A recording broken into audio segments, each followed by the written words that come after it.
pessoal, muito boa tarde. Começando mais um Justiça em Ação aqui pela sua TV Guará, canal 23. No programa de hoje teremos uma entrevista com o doutor Charles Dias, que vai falar sobre prerrogativas. Também conversamos com o doutor Joabson Júnior, doutor Joabson, que vai trazer informações sobre essa matéria que saiu recentemente na revista Época. Quem deve ser julgado no Supremo Tribunal Federal? Também conversamos com o doutor Rômulo Serra, no quadro Fala Doutor. Entrevista com a doutora Kazumi, titular da Delegacia da Mulher. Tudo isso hoje no programa Justiça em Ação. Bom, Alexandre de Moraes é o novo ministro do STF. Os indicados ao STF costumam passar com facilidade pela sabatina do Senado. Com Alexandre de Moraes não foi diferente. Durante a sabatina, a postura do até então candidato a ministro do STF gerou muitos questionamentos. Sentado na bancada da Comissão de Constituição e Justiça, a mais prestigiada e poderosa do Senado, o advogado Alexandre de Moraes, ex-ministro da Justiça, olhou para o lado e piscou com um dos olhos para o presidente do colegiado sentado ao seu lado. Moraes fizeram uma pergunta e, ao ouvir a resposta, replicou com um gesto de gratidão. Seu olhar seguro e assertivo demonstra o grau de conforto durante toda a sabatina e principalmente na frente dos senadores. Em geral, esses eventos se dão em clima de camaradagem e desde os tempos de Floriano Peixoto, que ninguém é reprovado nessas sabatinas. E olha só, hein? Temer publicou a aprovação de Moraes no Diário Oficial da União apenas 2 horas após a sessão do Senado. Bom, e agora vamos ao quadro mais interessante, o quadro que tira as dúvidas da população efetivamente. Vamos ao quadro Fala Doutor.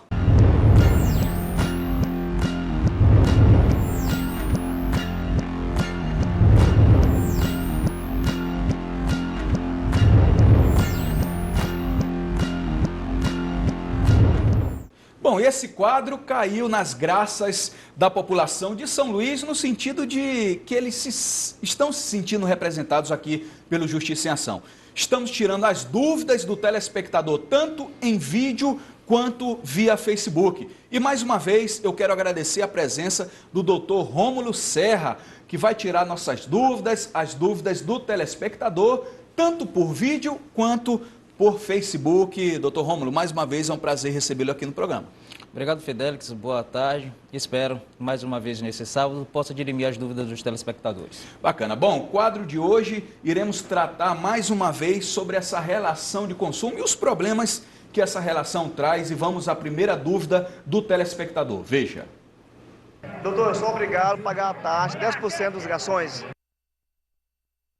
Essa é uma dúvida geral, né, doutor? Quem não vai até um estabelecimento, seja restaurante, bar, e vem aquele velho 10% embutido, e aí, eu sou obrigado a pagar?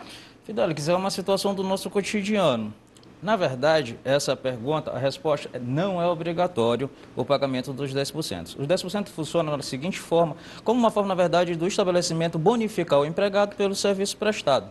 Interessante dizer que, nesses casos, nos estabelecimentos que proporcionam ou que cobrem e efetuem essa cobrança, as informações devem ser prestadas para o consumidor previamente, de forma clara e adequada. E, principalmente, na comanda de cobrança, deve vir especificado o valor a título de 10%.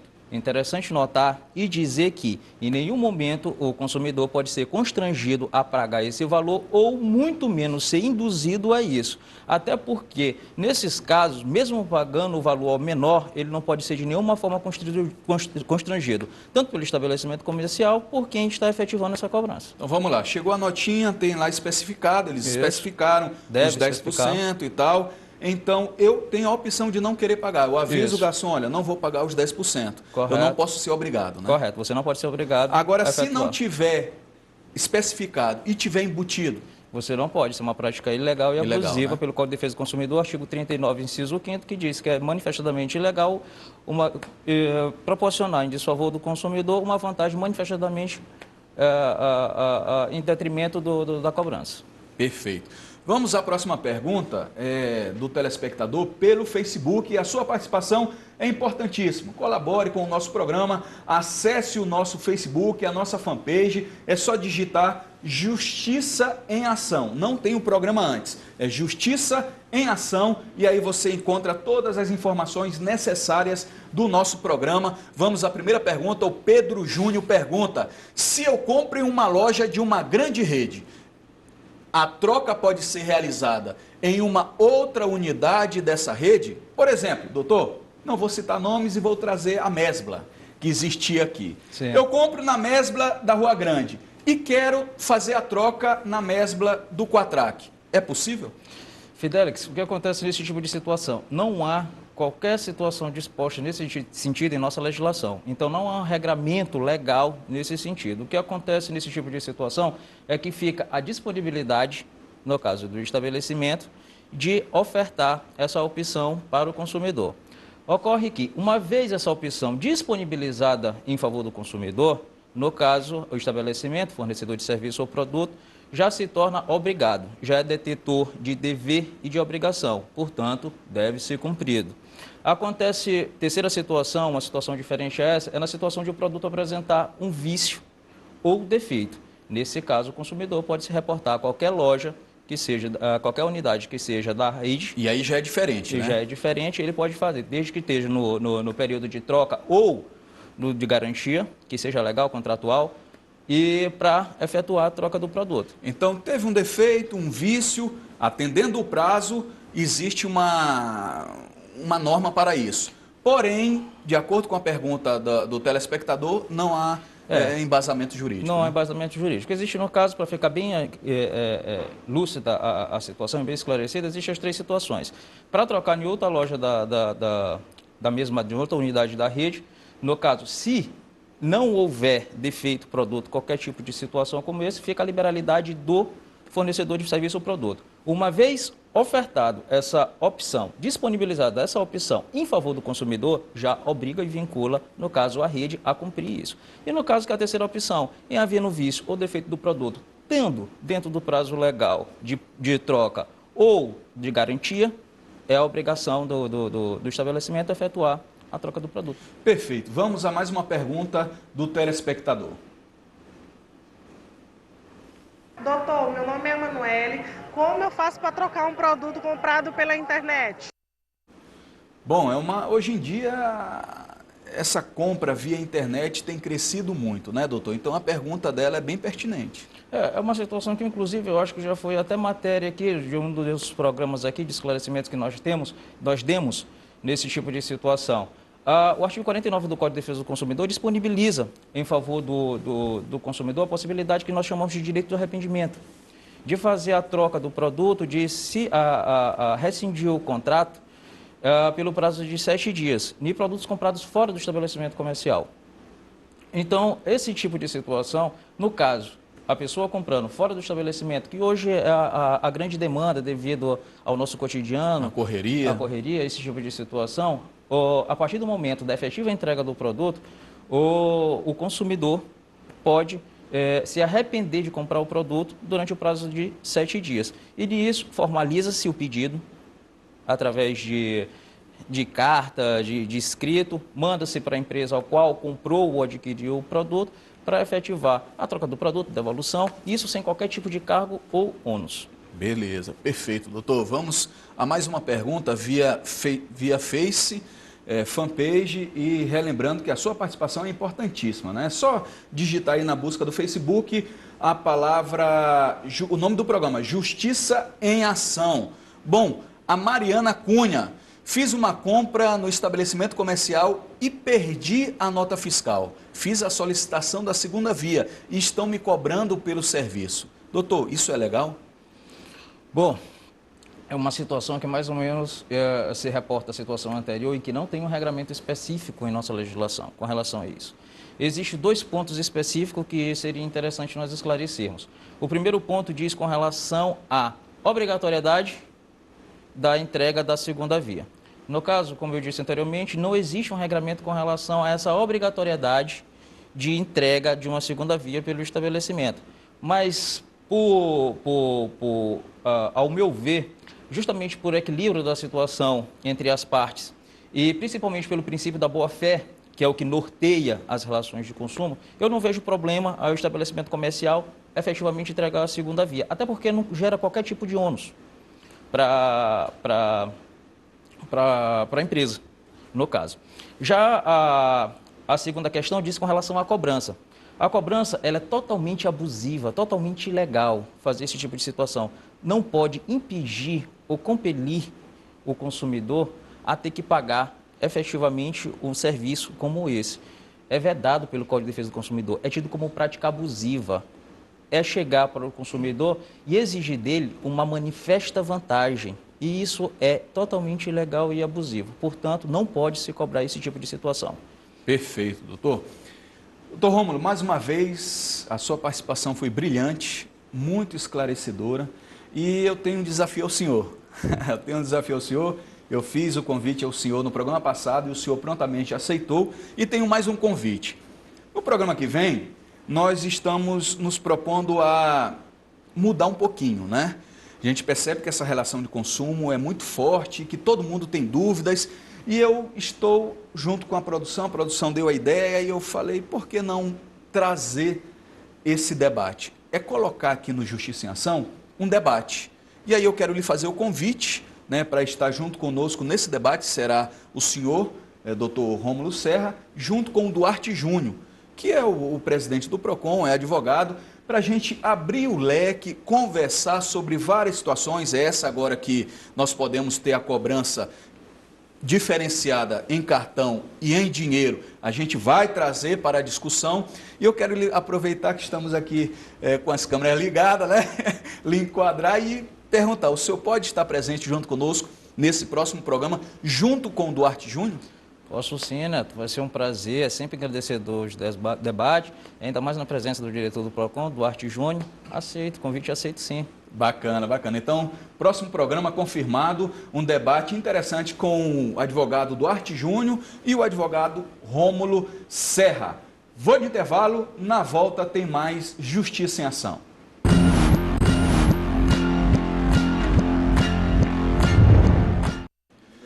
Criada para possibilitar abordagem especializada aos casos de violência de gênero, a Lei Maria da Penha completou em 2016 uma década. De acordo com a lei, configura violência doméstica e familiar contra a mulher qualquer ação ou omissão baseada no gênero que lhe cause morte, lesão, sofrimento físico, sexual ou psicológico e dano moral ou patrimonial. Veja na reportagem de Vanessa Oliveira. Violentamente espancada, ferida com golpes de facão, amarrada dentro da própria casa, incendiada pelo marido. As notícias são muitas e estão presentes em todos os estados e em todos os estratos sociais. Mas todo mundo já ouviu falar também da Lei Maria da Penha, a lei que garante punição desses agressores, que na maioria das vezes é o marido, companheiro, namorado ou ex-parceiro. Esta lei, que já tem uma década de atuação, trouxe mudanças na maneira com que são encarados os casos de violência contra a mulher. Antes, os crimes eram levados para o Juizado Especial Criminal de Pequenas Causas e tinham penas muito baixas e acabavam sendo convertidas para penas alternativas, como doação de cestas básicas. As mulheres, não tendo respaldo e ainda sentindo insegurança, não denunciavam. Mas depois da implantação da Lei Maria da Penha, a coisa mudou. A violência contra a mulher é um assunto discutido entre a sociedade, pelo governo e principalmente entre as mulheres, que antes permaneciam caladas diante da situação. Agora, elas estão buscando ajuda para denunciar os seus agressores. Isso que mostra é uma pesquisa feita pelo serviço Disque Denúncia 180, que é específico para esse tipo de agressão. Segundo a Secretaria de Políticas para as Mulheres da Presidência da República, o serviço registrou uma alta de mais de 100% no ano de 2016 em comparação ao mesmo período do ano anterior.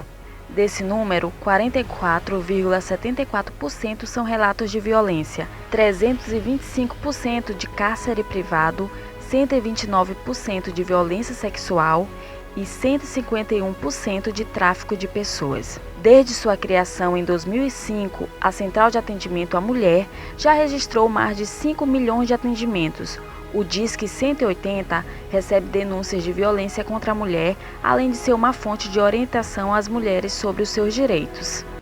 E para falar sobre o assunto, recebo a doutora Kazumi Tanaka, delegada especial da mulher. Doutora Kazumi, prazer recebê-la aqui no Justiça em Ação. Prazer também. Muito obrigada pelo convite. Bom, doutora, uma década de lei.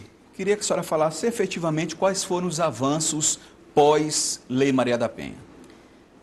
Não se tenha dúvida que a Lei Maria da Penha ela foi um marco no enfrentamento à violência contra a mulher, a violência de gênero mais especificamente, e mais ainda a violência doméstica e familiar, que foi o tema tratado pela Lei Maria da Penha.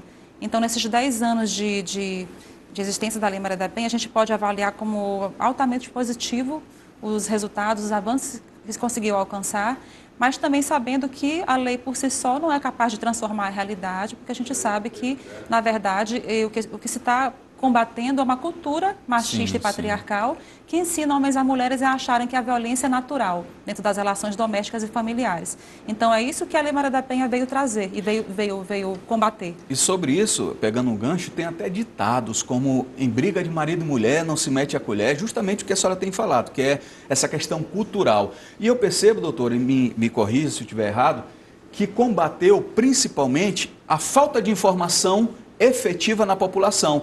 Eu percebo que a população tem se informado mais, não só na base da pirâmide, como na população mais pobre, mas também nas classes mais altas, né? Exatamente. Dentre os avanços que a lei trouxe, foi exatamente essa maior informação acerca dos direitos da mulher, a compreensão do fenômeno da violência de gênero, que não é apenas aquela violência que a afeta fisicamente, mas é uma violência em todos os sentidos, em vários aspectos de sua vida, inclusive quando lhe é cerceada oportunidades dentro do mercado de trabalho, quando ela é discriminada por qualquer situação, mas em função de ser mulher.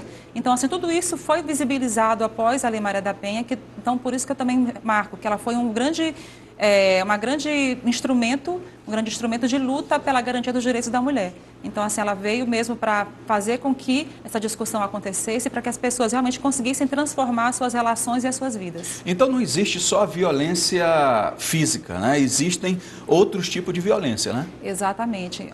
Inclusive, a gente pode notar essa mudança, essa transformação, né, nessa concepção do que é violência, pelos registros que se faz na Delegacia da Mulher. Nós observamos atualmente que, inclusive, os números de registros relativos a violências psicológicas, elas superam os números de registros relativos a violências físicas. Então, aí as violências psicológicas traduzidas em injúrias, calúnias, difamações, ameaças, que inclusive é o mais denunciado não só aqui em São Luís do Maranhão, como no Maranhão inteiro e no Brasil inteiro também, é o tipo de crime mais denunciado nas delegacias da mulher. Então, assim, a população feminina, ela está tendo essa concepção de que a violência não é apenas aquela física, mas também que a atinge de maneira que possa, inclusive, ter sua vida cerceada em função da ameaça do mal prometido pelo seu companheiro, pelo seu namorado ou ex. E essa violência psicológica, ela deixa marcas tão fortes quanto as físicas, até porque a gente percebe que a mulher fica deprimida posteriormente e age muito em consequência dessa violência psicológica, né? Inclusive, também, dentro dos debates relativos à questão da violência contra a mulher, nós costumamos também falar que, às vezes, a violência psicológica, ela mata pior do que a própria violência física. Porque, primeiro, ela retira da mulher a capacidade de acreditar nela mesma, retira a autoestima, faz com que ela desenvolva doenças psicossomáticas em função da violência, das situações de violência vivenciadas no seu cotidiano, em função da síndrome do pânico que ela desenvolveu, da depressão que ela desenvolveu, até do próprio suicídio. Então, assim, uma série de situações podem ser desencadeadas em função da violência psicológica a que ela está submetida.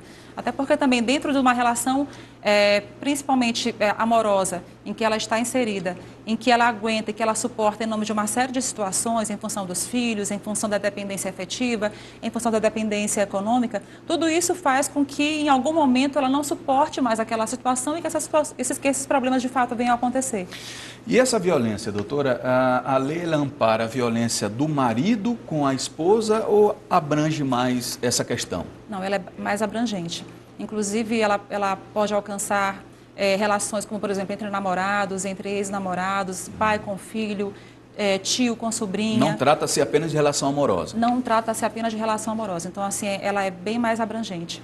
Sendo identificado como relação doméstica ou familiar, isso pode ser inserido nos preceitos da Lei Maria da Penha. A senhora citou que um dos pontos fortes para a ausência dessa denúncia é a questão financeira. Para a mulher e a pessoa que está nos assistindo, se estiver passando essa situação financeira, eu dependo do meu esposo ou de repente do meu companheiro, como que essa mulher deve proceder se existir essa relação, essa ligação financeira entre eles? O que nós concebemos dentro de uma mulher que procura fazer uma denúncia de uma situação de violência vivenciada?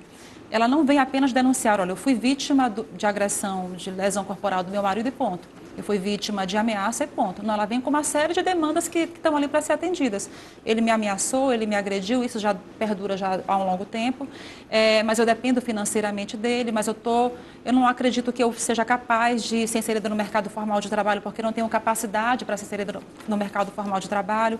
Eu não tenho onde deixar os meus filhos para que eu possa, de fato, sair para trabalhar. Então, são situações que realmente são compreensíveis de por que ela não vai adiante e por que ela precisa, de fato, se libertar daquela dependência econômica, porque ele sabe que ela, dependendo financeiramente dele, ela não vai tomar um passo seguinte. Ela pode até no momento de impulso da violência tentar procurar, mas depois, pensando nas situações que poderão vir em função de uma prisão dele eventual, ela recua, ela quer recuar. E aí o que é importante? Numa situação dessas, eu quero me libertar dessa dependência econômica e não sei o que fazer, ela pode procurar a delegacia, que nós podemos encaminhá-la para o centro de referência ou para os CRAS, para os CREAS, para os SENCAS, para a Secretaria de Estado da Mulher, para que ela possa ser inserida em programa de capacitação profissional, para que ela seja de fato inserida no mercado formal de trabalho. Tem toda uma estrutura, né? Então é preciso que se compreenda que ela também tem que ter essa possibilidade de ter capacidade para ser aproveitada no mercado formal de trabalho e ela consiga assim se libertar.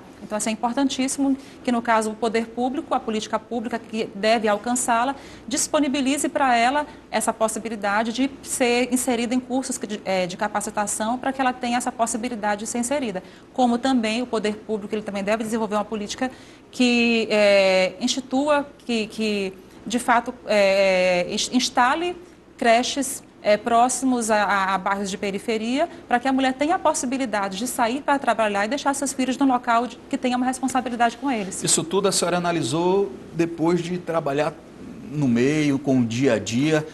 Nós temos alguma ação política já tentando desenvolver isso que a senhora falou? No decorrer desses últimos anos, vários organismos foram implementados, várias políticas públicas foram estabelecidas e estão sendo estabelecidas. Então, já houve o Pacto Nacional de Enfrentamento à Violência contra a Mulher, que é de âmbito federal. Há também o Plano Estadual de Política para as Mulheres dentro do nosso Estado e há também o Plano Municipal de Política para as Mulheres, que também está sendo desenvolvido. No que se refere ao Plano Estadual de Política para as Mulheres, ele é acompanhado e desenvolvido pela Secretaria de Estado da Mulher, juntamente com todas as políticas públicas estaduais. E aí entra a segurança pública, a educação, trabalho e renda, cultura e todas as outras políticas, porque se compreende que o fenômeno da violência não é uma responsabilidade apenas da polícia, é uma responsabilidade de políticas públicas que tem que ser implementadas e revigoradas e fortalecidas para que, de fato, a mulher consiga se libertar de uma relação violenta. Você sabe que não é a polícia que é capaz e que tem a responsabilidade de libertá-la dessa situação. É a consciência da... É a consciência e é o trabalho em todas essas políticas, então elas têm que ser chamadas à responsabilidade e entender que o meu papel dentro da educação eu tenho que fazer. Por exemplo, inserindo na grade curricular das escolas uma disciplina específica, por exemplo, de direitos humanos que contemple a violência contra a mulher, a garantia dos direitos dos homens e das mulheres. Dentro da cultura, da mesma maneira. Dentro da saúde, garantia de acesso à saúde de maneira integral para a mulher que, independente de sofrer ou não violência, mas ela vai ter uma política pública integral de atendimento dentro da saúde pública. Então, assim, todas essas políticas públicas são chamadas à responsabilidade para que elas desenvolvam ações dentro dos seus setores específicos para que garantam os direitos da mulher e o acesso a essas políticas. Bom, para finalizar, durante todo esse tempo que a senhora está à frente da Delegacia da Mulher, qual foi assim, a principal barreira que a senhora sentiu no dia a dia com o trato dessas situações tão complicadas? Não se tenha dúvida sempre, para começo, a própria cultura, a resistência da população em aceitar que essa situação ela não pode ser naturalizada, que ela tem que ser desconstruída para se construir um mundo de mais igualdade entre homens e mulheres. A concepção de que se tem que entender que não é que se queira implementar a ideia de que homens e mulheres são iguais. Não, eles são diferentes e é nessas diferenças que se deve realmente garantir que cada um tenha os seus espaços, mas no que não haja explicação racional para que haja desigualdade entre homens e mulheres, para que de fato isso não ainda se perpetue. Um outro entrave também que a gente encontra às vezes, falta de investimento em políticas públicas que devem, de fato, ser fortalecidas, né, para que a gente consiga avançar nessa desconstrução desse mundo de desigualdade. Mas eu sempre tenho uma visão mais positiva do que vem acontecendo, e aí eu posso também lançar várias situações que vêm acontecendo que me trazem uma perspectiva melhor de que realmente a gente vai conseguir chegar a patamares não de que não exista mais violência de gênero contra a mulher, mas que exista a violência contra a mulher em níveis que sejam controláveis, que a gente conhece a natureza humana e sabe que se esperar que se chegue a esse ponto realmente é inimaginável. Mas, por exemplo, atualmente eu posso aqui citar, nós criamos agora a Segurança Pública, ela vai criar a coordenação das delegacias da mulher do Estado, para que nós tenhamos uma padronização de atendimentos dentro das delegacias da mulher e também que a gente estenda essa padronização de atendimentos também para as outras delegacias, que embora não seja a delegacia da mulher, mas que elas tenham o atendimento da mulher em situação de violência. Então, isso está sendo implementado como uma política pública dentro da segurança, para que isso seja, de fato seja concretizado. Como também o Departamento de Feminicídio, que é para que a gente tenha um combate efetivo e específico dentro do sistema de segurança pública para combater de maneira eficaz, de maneira eficiente esse tipo de prática que vem retirando a vida das mulheres por essa motivação, que é a motivação pelo fato dela ser mulher ou em função das relações domésticas e familiares que vêm ocorrendo. Então, assim, vários avanços têm ocorrido e que me trazem uma perspectiva positiva de que a gente vai realmente conseguir chegar aos níveis que a gente quer chegar. Talvez não em nível mais imediato, mas num futuro, espero que bem próximo. Doutora Kazumi, eu quero agradecer a sua presença, dizer que é uma honra ter a senhora aqui e quero abrir uma situação muito particular que ainda lá atrás, quando eu tinha entrado no curso de Direito, no primeiro período, eu me lembro que o professor passou um trabalho sobre Lei Maria da Penha e eu fui falar com a senhora prontamente, com esse sorriso no rosto, me recebeu a minha equipe, conversou conosco, falou que assim como nós, lá atrás, a senhora também fazia visitas a delegacias, né? Então, realmente muito educada, muito sorridente, e eu quero agradecer de verdade a sua participação, a sua presença aqui no Justiça em Ação. Muito obrigado. Muito obrigada também pela oportunidade, estou sempre à disposição. Tá bom. Vou de intervalo, na volta tem mais Justiça em Ação.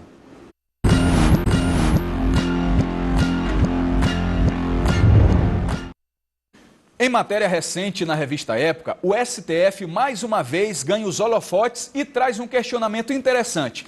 Quem deve ser julgado no Supremo? O questionamento traz consigo a necessidade de um debate urgente sobre o tão polêmico tema, foro privilegiado.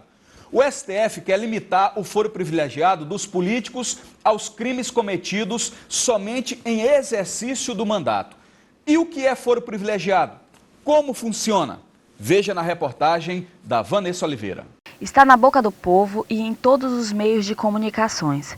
Quase todo mundo já ouviu a expressão foro privilegiado nos últimos dias ou diante dos últimos acontecimentos, muitas vezes sem nem entender bem o que é. Então vamos lá. O Supremo Tribunal Federal é a mais alta instância do Poder Judiciário e acumula competências típicas de uma Suprema Corte e de um Tribunal Constitucional. Há duas ações que podem ser tratadas pelo STF, aquelas que envolvem leis ou normas que vão contra a Constituição ou aquelas cujos réus têm foro privilegiado. Mas o que é ter foro privilegiado?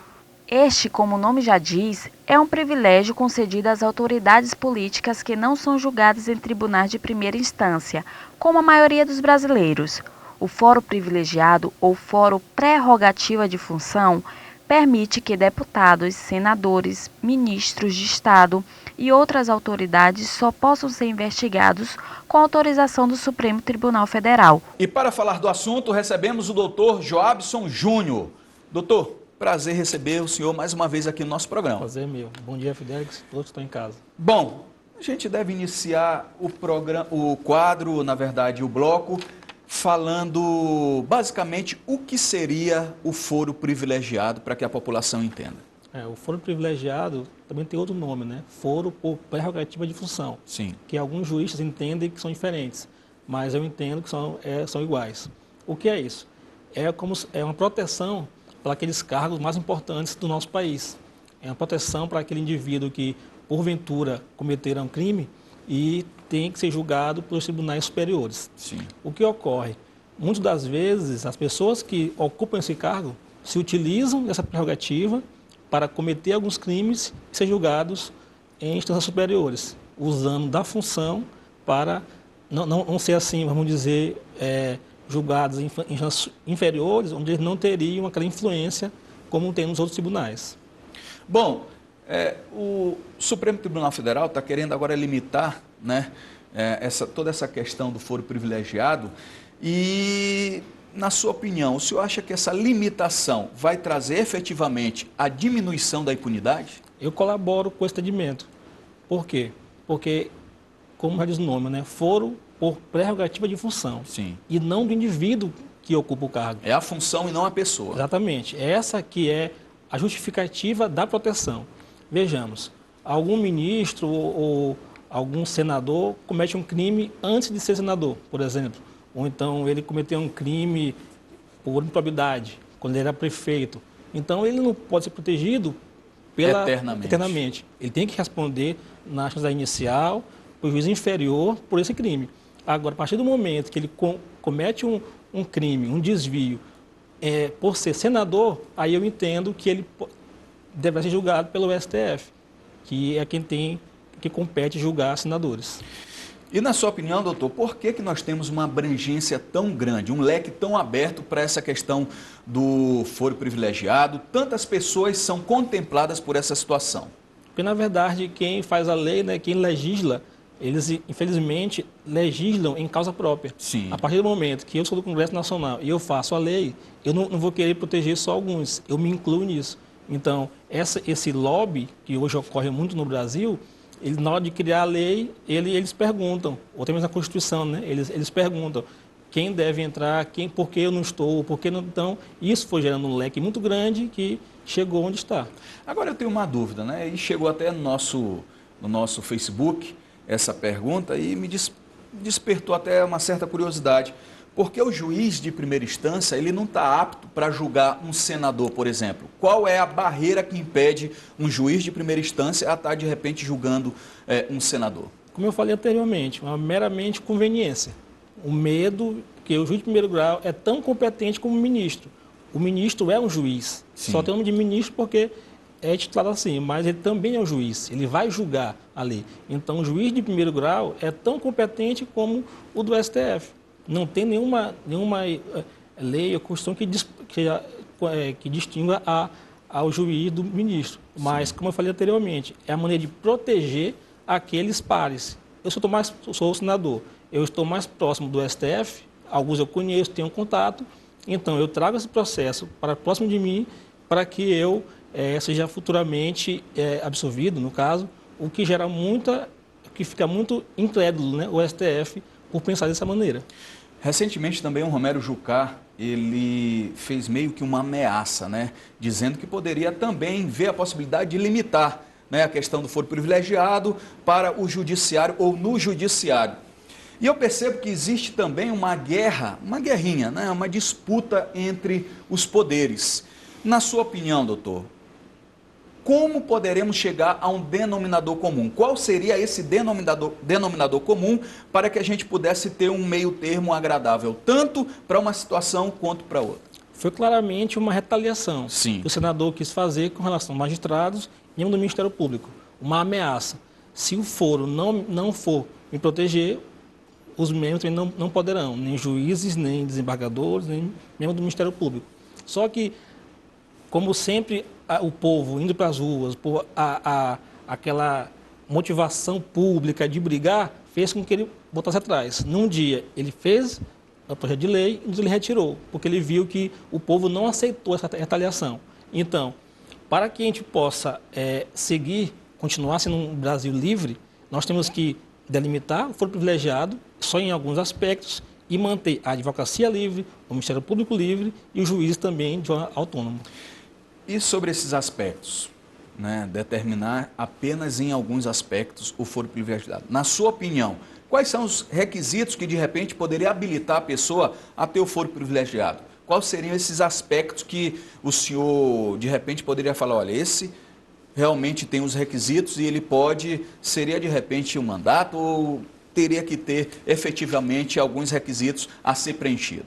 Eu concordo com a ideia do legislador. Sim. Aquele que ocupa uma função pública, ele não pode sofrer nenhum tipo de pressão. Mas o senhor não acha que de repente abre muito esse leque? O que acontece? Isso aí, o erro aí não é da lei, da Constituição. Ele vai do presidente ao tiririca, que é deputado, né? É verdade. Então, a intenção da lei aí é boa, é proteger o cargo público e não a pessoa, a função pública. Mas aí é cultural do político usar isso. Então, a única maneira de melhorar isso seria mesmo uma educação mesmo dos políticos, dos ministros e todos aqueles que ocupam. Mas a ideia é boa, proteger aquele que tem a função pública. O que é isso? Função de proteger o povo. Mas se ele não faz de maneira adequada, aí não podemos culpar a lei por isso. Verdade. Bom, quero agradecer ao doutor Joabson mais uma vez, se fazendo presente aqui no Justiça em Ação, dizer que é uma honra tê-lo aqui e quero contar mais vezes com o senhor para a gente debater assuntos do universo jurídico e levar até a população assuntos que antes não eram debatidos em TV aberta, né? Então essa é a ideia do Justiça em Ação, levar assuntos que estão aí nas ruas, de repente as pessoas até têm uma opinião, mas precisam ver uma opinião técnica, né? Embasar sua opinião para poder seguir um norte e o Justiça em Ação se propõe a isso. E eu quero lhe agradecer pela sua contribuição hoje no nosso programa. O prazer é meu, Félix. Estou aqui à disposição. Tá bom, vou de intervalo, na volta tem mais Justiça em Ação.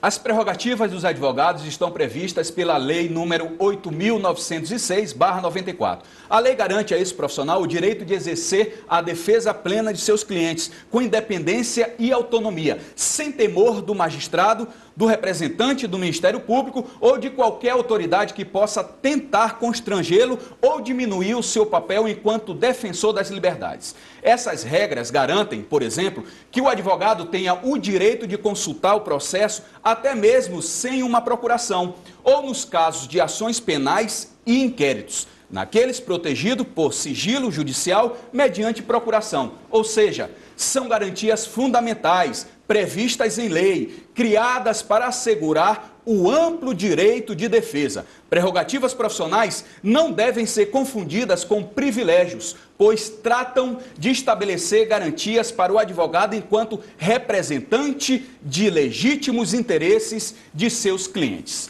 E para falar melhor do assunto, recebo o Procurador Nacional de Defesa das Prerrogativas, Dr. Charles Dias. Doutor, prazer recebê-lo aqui no nosso programa. Prazer é meu, um bom dia para você, para os seus telespectadores. E é uma satisfação muito grande sempre falar sobre prerrogativas, né? Verdade. Bom, a gente pode iniciar o nosso bate-papo, a nossa conversa, o senhor explicando o que são as prerrogativas. Perfeito. Você colocou muito bem no início da sua fala, dizendo que prerrogativas não são privilégios de uma classe. De fato, eles não podem ser confundidos com privilégio. As prerrogativas, na realidade, elas dão ao advogado, como você muito bem colocou, esse exercício livre e desassombrado da profissão. Você imagina um profissional que chega na frente do juiz, não tem coragem de falar, não tem direito a ter um processo. Não existe direito de defesa pleno sem que você saiba o total das acusações que pesam contra você. Aliás, isso é um princípio fundamental do Estado Democrático de Direito. Qualquer cidadão, mesmo aqueles que delinquiram, eles têm o direito de se defenderem. E essas prerrogativas que se corporificam na pessoa do advogado, e eu gosto sempre de repetir isso, na verdade elas não são do advogado, elas são da sociedade. Sim. É a sociedade que precisa de um profissional que esteja livre, que esteja sem amarras burocráticas, sem nenhum tipo de dependência, sem nenhum temor para exercer a sua profissão. E é nesse aspecto que o Conselho Federal tem lutado fortemente, porque nós temos sofrido, nesses últimos anos, uma agressão terrível a esse direito dos advogados. O Ministério Público, ele se agigantou, se hipertrofiou, tem praticamente se formado aí, se entendido que se transformou num superpoder. O Judiciário, um complexo terrível de legislativo, né? Você vê aí o Supremo legislando quando a Constituição proíbe fortemente que o Supremo legisle, né? E nesses aspectos, violando completamente o Estado Democrático de Direito e, sobretudo, os direitos do advogado de fazer defesa. O cidadão hoje ele se vê processado, e no caso a imprensa, né, os jornais, eles têm acesso à informação antes do próprio acusado, o que é um absurdo, né? Instaurou-se no Brasil o processo penal do espetáculo. Espetacularizou-se o processo penal e o processo de um modo geral. As questões midiáticas, né? As questões midiáticas. E a pretexto disso, tem se buscado diminuir o advogado, porque é quem se coloca contra essa situação. E veja que, no caso do direito penal, o advogado, ele lida com o bem jurídico de maior relevância do ser humano, que é a liberdade, né? São os dois bens jurídicos de maior relevância que o ser humano possui, liberdade e vida. Eu perguntaria para o telespectador, qual o mais importante? E alguém assim, de forma desavisada, poderia responder assim, é vida, é claro. É uma resposta. Mas eu volto a perguntar, e aqueles que se suicidam quando perdem a liberdade? Perfeito. Qual era o bem mais importante para ele? Verdade. A liberdade, né? Então, assim, é o bem jurídico que não dá para equilatar. Liberdade e vida, eles têm, a meu sentir, o mesmo padrão. E nas questões que não são penais, nas outras, o ser humano coloca também a sua vida do aspecto material, né? Muitas vezes o seu patrimônio, muitas vezes a sua dignidade, muitas vezes a dignidade da sua família, né? A sua honra, a sua moral. E quem é que fala em nome desse cidadão? O advogado. Então, é por isso que é preciso garantir a este profissional a liberdade do exercício da profissão. Então, assim, resumindo tudo isso que eu disse, o que são prerrogativas? As prerrogativas são os mecanismos que dão ao profissional do direito, que exerce a advocacia, a liberdade para exercê-la de forma desassombrada, de forma altiva e de forma altaneira. Perfeito. E quais são as principais queixas que chegam até vocês, dos advogados, no dia a dia com a lida com a justiça, enfim? Veja só, como você colocou, eu sou Procurador Nacional de Defesa das Prerrogativas do Conselho Federal da Ordem dos Advogados.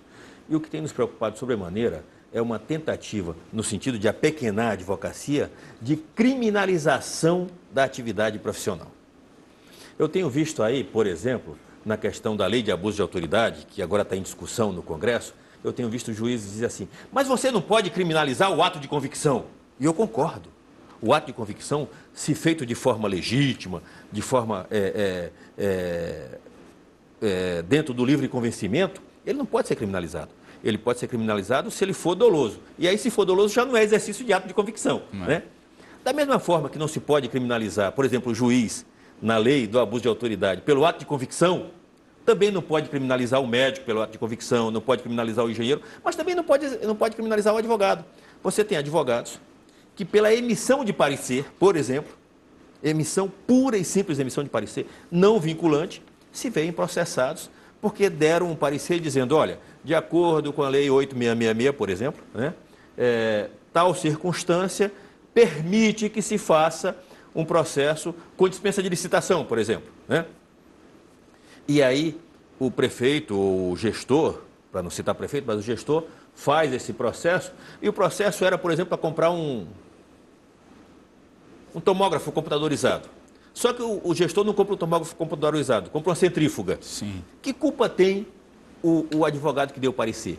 Ele não participou, ele não negociou. No entanto, o que se vê hoje, o Ministério Público, vou falar com todas as letras, para que fique claro, de forma irresponsável, coloca o advogado dentro do processo como formador de quadrilha, como fraude à licitação, coisa que não tem nada a ver. E nós temos hoje no Brasil milhares de processos nessa direção, que é a criminalização da profissão. E tantos outros casos. Então, isso tem preocupado, isso faz parte de uma orquestração nacional de tentar diminuir a advocacia para se instaurar nesse país uma ditadura que é das piores, que é a ditadura da toga. Porque contra essa você não tem a quem recorrer. Bom, a gente percebe também, por outro lado, que vem se fortalecendo todo esse debate, as questões da prerrogativa, né? O plenário da Câmara de Deputados aprovou agora, por 285 votos contra 72, proposta que criminaliza a violação de prerrogativas de advogados por parte do juiz, promotor ou delegado. Eu queria que o senhor comentasse essa participação da política frente às prerrogativas. Perfeito. A sociedade ela é dinâmica, né? A atividade profissional do advogado, como toda atividade profissional, ela não tá fora do contexto social. Sim. Então, a gente precisa discutir também, dentro da política, essas situações. E a criminalização da violação das prerrogativas é uma conquista deste Conselho Federal, sobretudo, e mais particularmente do nosso presidente Lamáquia, que se empenhou pessoalmente, mas também nossa, como procurador, como todos os conselheiros federais, como todos os advogados que fomos para dentro da Câmara, e pedimos que esta atitude que viola os direitos dos advogados seja agora criminalizada. Algumas pessoas poderiam argumentar, não, mas essas atividades elas já encontram sanções. Encontram sanções, mas encontram sanções no aspecto civil, encontram sanções no direito, no aspecto administrativo, basicamente, interno, mas não encontram sanções na esfera penal.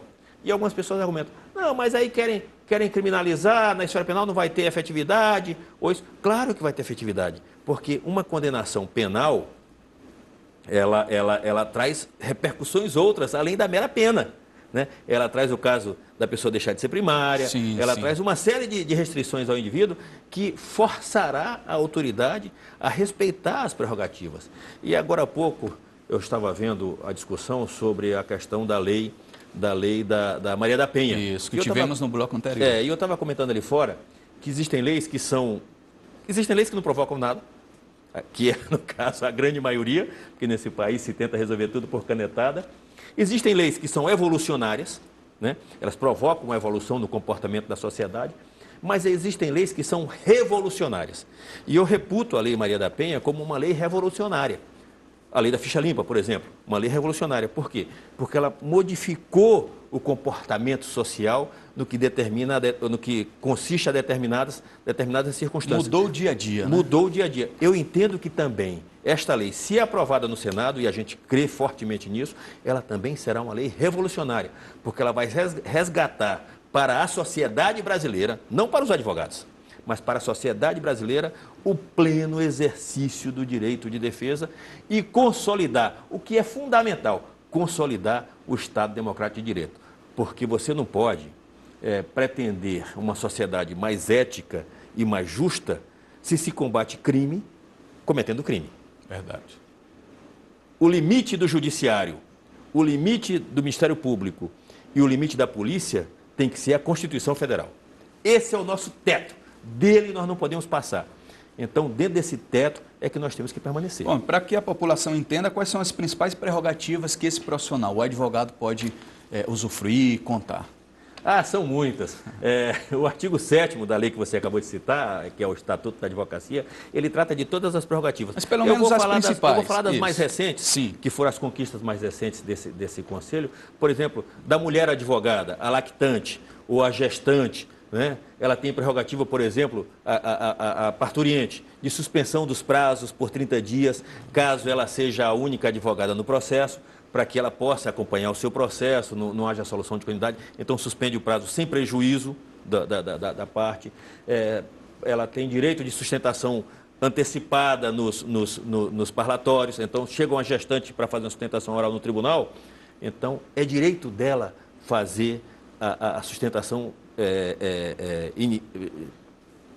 de forma privilegiada, né? Desrespeitando a fila, ela entra primeiro, exatamente para a gente seguir a tendência nacional, que é permitir a essas pessoas o acesso mais rápido às suas funções. Isso nas que foram concedidas recentemente para as mulheres. No que se refere ao direito penal, por exemplo, agora criou-se também esse ano que passou, aliás, 2016, a possibilidade de que o advogado possa acompanhar, desde o início da lavratura do flagrante, todo o procedimento, sob pena de nulidade dos atos posteriores. Isso garante uma certeza até para o próprio policial que está fazendo o flagrante, de que o que ele está fazendo ali, mais tarde lá no juiz, ele não, da veracidade, né? O acusado vai dizer assim, não, eu não disse isso. Não, você estava acompanhando o seu advogado, o seu advogado olhou, assinou, então você não pode dizer que não disse, o que é muito comum, né? Então, assim, são garantias que se dão ao advogado, mas se dão ao advogado para que ele possa exercer o direito do cidadão, né? E dentre tantas outras, que se a gente fosse discorrer aqui, estouraria o teu tempo, que já vai aí quase que estourado, né? Doutor Charles, quero lhe agradecer, foi realmente muito esclarecedor a sua participação e dizer que também que é uma honra tê-lo aqui no nosso programa Justiça em Ação. Estamos sempre de portas abertas ao senhor. A honra é minha e eu me coloco à disposição para sempre que vocês quiserem voltar aqui, discutir, informar, debater, quiser fazer uma mesa de debates, debater, discutir com o Ministério Público, com juízes, enfim, discutir esse tema que é de importância da sociedade e, sobretudo, é de importância para o Estado Democrático de Direito. Olha, fica a ideia, hein? A produção aí, por gentileza, anote, uma ideia brilhante. Vamos convidar o Ministério Público, vamos convidar a magistratura, o doutor Charles, para fazer um debate aberto aqui no programa, que a gente possa chegar a um denominador comum, algumas possibilidades. Vai ser, com certeza, um bom debate. Doutor, muito obrigado pela presença. Eu que agradeço, um bom dia a todos. A gente vai ficando por aqui. Próximo programa, eu quero lembrar vocês que teremos um debate muito legal com o doutor Rômulo Serra e o doutor Duarte Júnior, falando sobre essas questões de consumo no próximo bloco, confirmado esse debate aqui no Justiça em Ação. Sábado que vem, às 12h30, teremos mais um programa voltado para você, advogado, e para a população que se interessa nesse universo jurídico. Até lá!